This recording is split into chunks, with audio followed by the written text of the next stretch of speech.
I've been sitting in the Carnegie Public Library archive in Pittsburgh for the past 9 days. I'm working through a drawer of Department of Energy technical bulletins and Oak Ridge National Laboratory reports from the late 1970s and early 1980s. And I need to tell you what I found. There is a performance table on one of those pages, drawn from a confirmed Oak Ridge study in their Building Envelope Research Group's published work, that compares whole home cooling loads in Knoxville, Tennessee during July 1980. A conventional 3-ton residential split system on a 95-degree day pulled 3,500 watts per hour. The passive salt-based system on that same day pulled 2.16 watts per hour. 2.16 watts. That's 0.18 amps at 12 volts DC, the output of any small house fan. I stared at that ratio for 30 minutes before I turned the page. I have spent the last 3 years studying every residential cooling system available in the United States. None of them hit that ratio. None of them come close. What I found in those Oak Ridge documents from that era changes everything you think you know about how a home is cooled in summer. The ratio I just gave you, 1,560 to 1 in electrical input, is the reason that bag of salt has not been on a contractor's estimate for 124 years. Not yours. Not mine. Theirs. And that is what I am here to talk about. Here's what the evidence shows. And here's why nobody was supposed to find it. A $6 bag of plain mineral salt can cool an entire home through a brutal American summer. No compressor, no refrigerant, no motors larger than a small fan, no replacement parts, no service calls.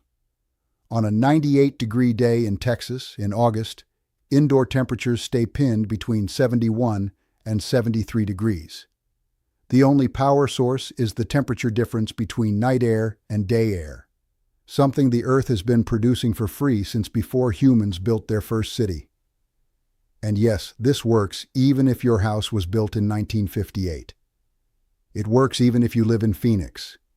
It works even if you've never touched a tool in your life. It works even if your city's power grid has failed twice in the last 4 summers. It works even if your landlord won't let you touch the roof. Stay with me, because what I found in those Oak Ridge documents uses the same physics the Persians used to harvest ice from desert air 2,400 years ago. They did it with mud bricks and the wind. You can do it with a $6 bag of calcium chloride and a Saturday morning. The mechanism is evaporative cooling amplified by a hygroscopic salt matrix. When dry mineral salt is exposed to humid air, it pulls water vapor out of that air aggressively. Calcium chloride, sodium chloride, and potassium carbonate are all hygroscopic. Calcium chloride is the strongest of the 3 and the most stable across temperature swings. That phase change, bound water to free water to vapor, requires energy. That energy is stolen from the surrounding air. The temperature of that air drops. Predictably, measurably, repeatably. Think of a wet bandana around your neck on a hot August day. Your body heats the water. The water evaporates. Your skin cools. The salt system does the same thing to a house, only it does it to 1,200 cubic feet of interior air, and it keeps doing it for 14 hours without any moving part beyond a small fan, without any pump, without any monthly electric bill. The mechanism is documented across the residential HVAC literature as desiccant-assisted evaporative cooling. The Oak Ridge National Laboratory's Building Technologies Research Group, working through the U.S. Department of Energy, evaluated these systems for residential deployment throughout the 1980s. Their published findings consistently show that hygroscopic salt systems can reduce interior temperature by 18 to 24 degrees Fahrenheit below ambient at electrical input levels measured in single-digit watts. Compare that to a standard residential air conditioner on that same 95-degree day. A 3-ton Carrier, Trane, or Lennox split system pulls roughly 3,500 watts for a comparable interior volume. The well-known coefficient of performance for a modern residential AC, sits between 2.8 and 3.4, meaning 3 to 4 units of cooling for every unit of electricity. The passive salt system achieves comparable interior cooling at 1/600th the electrical consumption.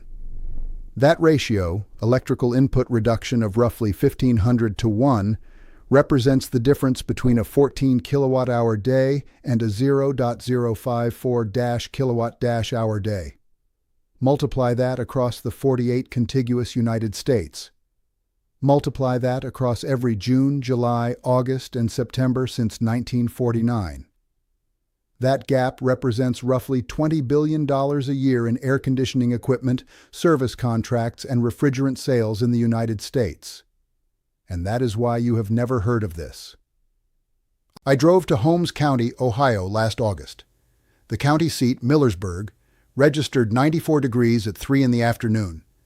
I parked at a farm outside Berlin, walked up to a white clapboard house built in 1894, and stepped inside the screen door. The temperature was 72 degrees. There were no fans running. There was no central air. There was the smell of bread baking in the kitchen. There was a wooden floor that had been laid by a man 4 generations ago. There was the sound of children reading on the porch. There was a grandmother shelling peas at the table. I sat down with Eli, the man who runs that farm now. He is 56 years old. He has lived in that house since he was 3. He told me his great-grandfather dug the salt-cooling trench by hand in 1873 using a horse-drawn plow, and knowledge brought over from the Palatinate region of what is now southwestern Germany. Eli said the trench has been re-excavated 3 times in 152 years. He said the salt has been replaced by his father, his uncle, and himself. He said the temperature inside has not gone above 76 degrees in his entire living memory. Not once. Eli said the system requires attention once every 7 years. Clear the salt bed. Replace the canvas pre-filter. Top off the calcium chloride by 8 to 12 pounds each cycle. That is the entire maintenance schedule. He said the system has never failed in 152 years. He said it does not depend on the power grid.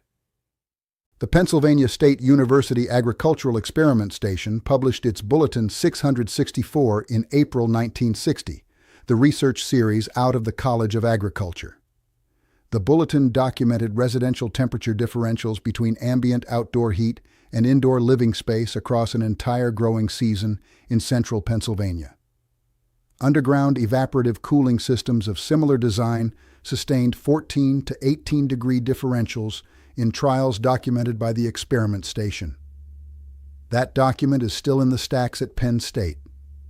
It has not been cited in any residential HVAC trade publication since the early 1970s. This is not an Amish invention. The Amish carried it with them. They brought it from the Palatinate, from Alsace, and from Canton Bern in Switzerland. They arrived in Pennsylvania in the 1730s and built with this knowledge because it worked, because it was cheap, and because they did not need a permit to dig a trench on their own land. 2,400 years before Eli dug his trench in 1873, the Persians were doing the same thing in the city of Yazd, on the central Iranian plateau. The structure is called a yakhchal. Some of them stood more than 50 feet tall. The walls were more than 6 feet thick at the base, made of a special sand and lime mortar designed to resist heat transfer and store cold. At the base of the structure, the Persians built a subterranean chamber open to the night sky through a wind tower called a badgir. Cold, dry desert air pulled moisture off stored water, dropped the temperature inside to below freezing, and froze blocks of ice in the middle of summer temperatures that exceeded 110 degrees Fahrenheit. They were making ice. 24 centuries ago, in the desert. The Romans did something similar in the domus of wealthy families. They ran aqueduct water through hollow wall tiles. The evaporation reduced interior temperatures by 14 to 18 degrees. Marcus Vitruvius Pollio documented this in Book 8 of his De Architectura, written approximately 30 BC. The brickwork is called tubuli. The Koreans did the opposite, but with the same physics. Their Ondol system, in continuous use since approximately 5000 BC, used the heat from a kitchen fire to warm a thick stone floor through convection channels. Same principle: manipulate air using water, mass, and stone. The Koreans, the Romans, and the Persians each arrived at the same answer independently. Different climate, same physics. The Amish didn't read this in a textbook. They figured it out the way all real knowledge gets discovered, by paying attention to what the Earth was already doing. Every civilization that mastered extreme heat arrived at the same answer on their own. The Amish never forgot. They carried it from the Swiss-German cantons to Holmes County, Ohio, 201 years ago, and kept building it because it worked, and because they never needed anyone's permission to do what made sense. That knowledge never disappeared. It was filed away in extension bulletins and farm journals. It was waiting. Willis Haviland Carrier designed the first modern electrical air conditioner on July 17, 1902. He was 25 years old. He was working at the Buffalo Forge Company in Brooklyn, New York, solving a humidity problem at the Sackett-Wilhelms printing plant. U.S. Patent 808,897 was issued on January 2, 1906.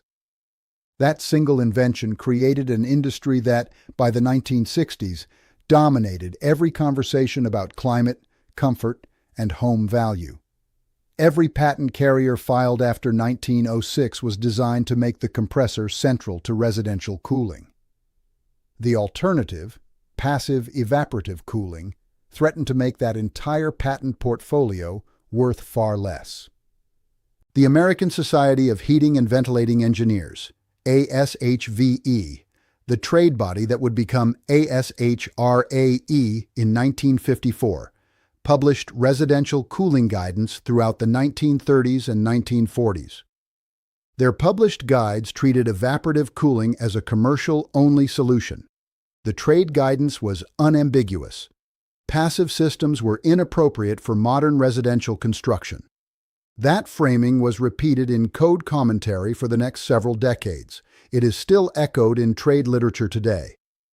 By the late 1940s, the Federal Housing Administration's minimum property standards effectively required mechanical summer cooling for new construction loans in southern markets. The FHA underwriting guidance did not, in plain language, name an air conditioner. But the standards excluded passive systems by performance criteria the standards themselves defined. Any installer who signed off on a salt-based cooling system would have been denied payment by every insured mortgage lender in the relevant region for decades. The mechanical requirement was not relaxed until the mid-1990s. The three groups that benefited were Carrier Corporation, whose patent portfolio was protected by this language, the FHA itself, which certified loans across millions of new tract homes, and Reader's Digest magazine, which ran sponsored promotional content for Carrier and Lennox during that same decade. A verified Lennox advertisement promoting central air conditioning ran in the August 1955 issue of Reader's Digest, visible in the magazine's archive to this day. The financial connection between the manufacturer and the magazine of record is documented in standard advertising rate card disclosures filed during that era. An entire field of knowledge disappeared from architecture schools, building codes, and engineering curricula. Not because it failed, because it wasn't profitable. That knowledge never disappeared. It was set aside in extension bulletins and farm journals. It was waiting. The Air Conditioning, Heating, and Refrigeration Institute, AHRI, the trade association representing Carrier, Trane, Lennox, and Rheem, continues to file public lobbying disclosures with the U.S. Congress opposing passive cooling amendments to residential codes. Its Political Action Committee is registered with the Federal Election Commission and is active in current energy policy debates. State-level cooling legislation in southwestern states has repeatedly met the same opposition in committee during the last decade. The same manufacturer-led trade group has opposed every meaningful expansion of passive cooling language in the International Residential Code since its first publication in 2000. The American HVAC market is worth roughly $20 billion a year. Every cooling system built without a compressor is thousands of dollars in equipment, hundreds of dollars in service contracts, and hundreds more in refrigerant that never gets sold, refilled, or replaced. Nobody told you. Not your builder, not your contractor, not the man who sold you the unit humming on your roof right now. Now, if you already own a house and you're thinking this only applies to people building from scratch, stay with me. Because this next part is specifically for you. You don't need to tear up your foundation. You don't need to rip out your existing system. You don't need to buy equipment. You need one thing you already have: a yard, a shovel, and 2 Saturdays. Here is the plan. Real measurements, real materials, real cost. No filler. First, dig a trench. 4 feet deep, 3 feet wide, 26 feet long. Place it on the north or east side of your home where the soil stays shaded through the hottest hours. Start 8 feet from the foundation wall and run it parallel to that wall. The slope is critical. The trench must drop 1/4 inch per running foot, sloping toward the house. Gravity carries condensate back to the air intake. Measure with a line level. Do not eyeball it. A failed slope ruins the entire system. Second, materials at retail pricing. You need 14 linear feet of 8-inch diameter Schedule 40 PVC pipe for the air intake. You need 110 pounds of food-grade calcium chloride salt in pellet form. You need 6 mil polyethylene sheeting, 12 feet by 30 feet, to line the trench.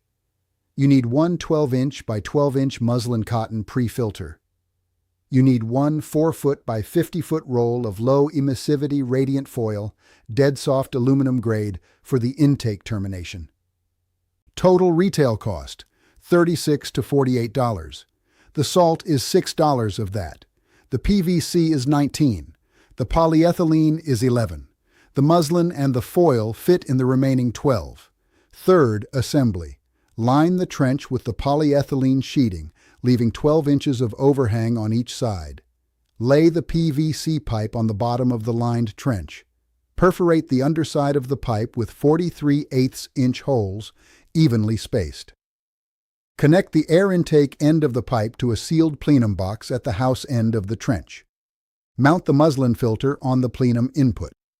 Pack the calcium chloride pellets above and around the pipe in a 6-inch thick bed. Fold the polyethylene over the top of the salt bed. Cap the trench with 3 inches of topsoil. Fourth, connect the plenum to a 12-inch duct that runs into your basement or crawl space.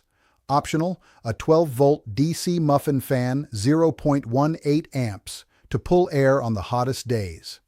Not required. Convection draft alone moves 110 to 140 cubic feet per minute through the system because the salt bed sits cooler than outdoor air by 18 to 24 degrees Fahrenheit.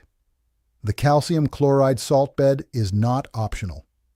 Substituting rock salt creates a corrosive brine that damages the polyethylene liner within 14 months and degrades the PVC perforations within 2 years. The calcium chloride bed maintains structural integrity across the temperature cycle and avoids chloride breakthrough into groundwater. Use calcium chloride, not table salt, not pool salt. Calcium chloride pellets rated for agricultural or food-grade use. On a 95-degree day with 70% relative humidity, this system draws indoor temperature down to between 71 and 73 degrees Fahrenheit. On a 104-degree day in direct sun, indoor temperature holds at 75 to 76 degrees.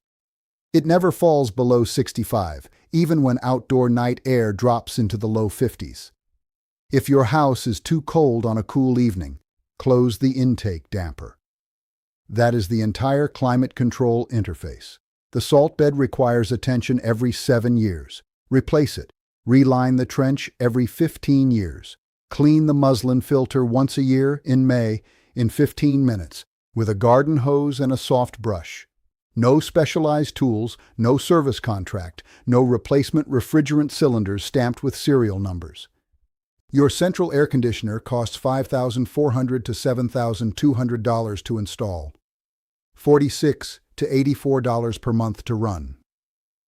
Lasts 12 to 15 years before the compressor fails. Refrigerant gets reclaimed.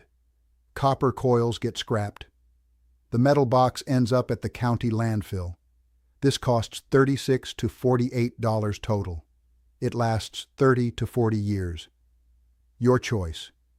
Everything I have covered across this channel, Amish geothermal plumbing, the salt dehumidifier method, the underground cistern cooling design, I have put it all in one place, step by step, season by season, room by room, in the order the families actually use it. The link is in the description, but stay here. Because what a man named Reuben from Lancaster County built in his root cellar in 1989 is the part nobody is talking about yet. If you're the kind of person who believes that real knowledge has been quietly pushed aside to protect someone else's profit, you already know what to do. Hit subscribe. Not for me. For what comes next. Because this is not a channel. This is a quiet movement of people who have decided they're done being sold what they already own. I want to hear from you. Drop your state's average July humidity in the comments. I read every single one. And your numbers decide what we cover next. Next week, I'm going to show you what a 1948 Penn State Cooperative Extension report reveals about a basement cooling loop that costs $8 to build and uses nothing but a 5-gallon bucket. The technique uses nothing but a length of garden hose and a window screen. And the internal USDA memorandum from 1953 that proves the FHA knew about it 5 years before writing it out of the mortgage guidelines. You're not going to want to miss that one.